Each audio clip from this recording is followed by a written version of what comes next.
पिछले वीडियो में हमने अध्ययन किया था वर्ण, वर्ण के प्रकार, स्वर और स्वर के प्रकारों के बारे में। आज हम जानेंगे व्यंजनों के बारे में। व्यंजन किसे कहते हैं, ये कितने प्रकार के होते हैं। जिन वर्णों का उच्चारण स्वरों की सहायता से होता है उन्हें व्यंजन कहते हैं।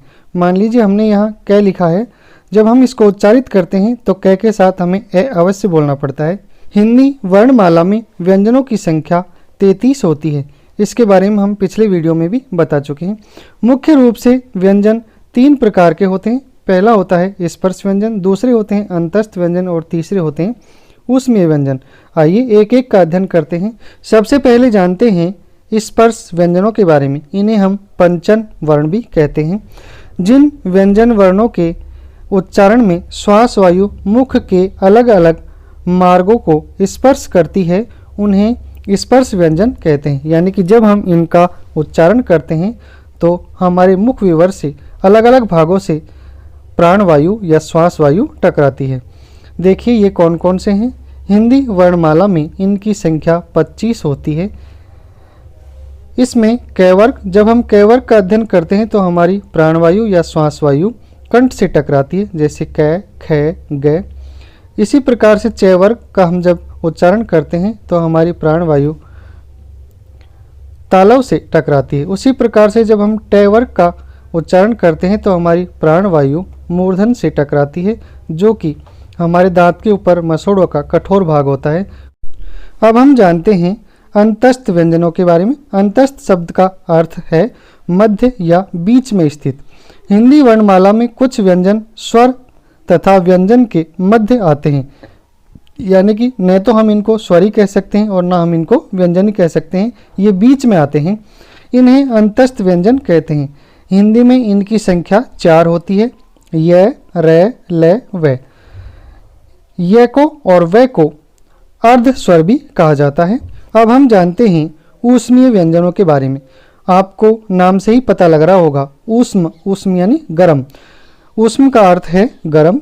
ये व्यंजन जिनके उच्चारण करते समय वायु मुख से रगड़ खाकर यानी कि गर्म होकर जाती है, अर्थात मुख से गर्म वायु निकलती है, इन्हें इसीलिए ऊष्म व्यंजन कहा जाता है।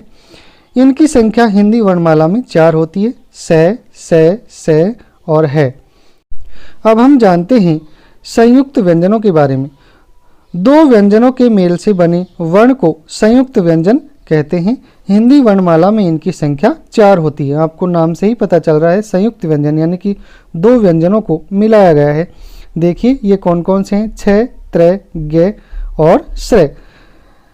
छ को क और से बनाया गया है। इसमें क बिना स्वर के है और से स्वर सहित है। इसी प्रकार से त्र को बनाया गया है त और र से। त स्वर रहित है और र स्वर के साथ है। उसी प्रकार बनाया गया है ग को ज और अन से। इसी प्रकार से श्र को बनाया गया है स और र से। अब हम जानते हैं कि प्राण वायु के आधार पर हम व्यंजनों को कितने भागों में बांट सकते हैं। प्राण वायु के आधार पर हम व्यंजनों को 2 भागों में बांट सकते हैं, अल्प प्राण और महाप्राण।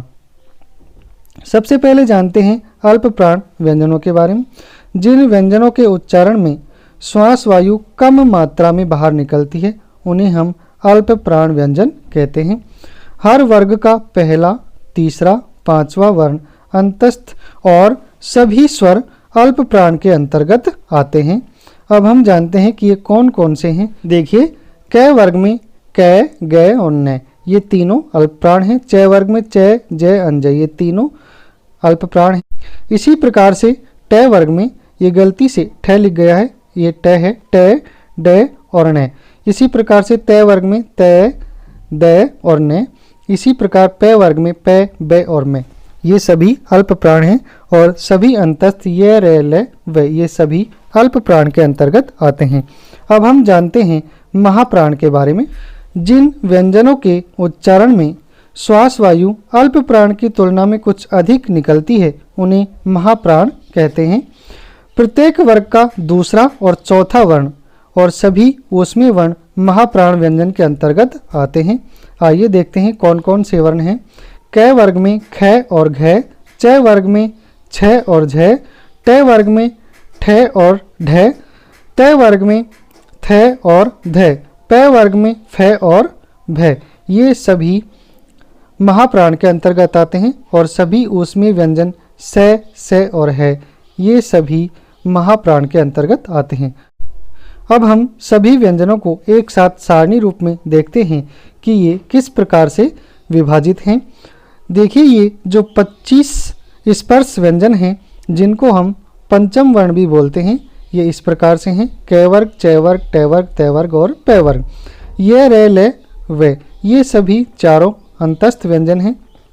स और है, ये सभी चारों ऊष्मीय व्यंजन हैं। इस प्रकार से ये कुल मिलाकर 33 व्यंजन हिंदी में होते हैं।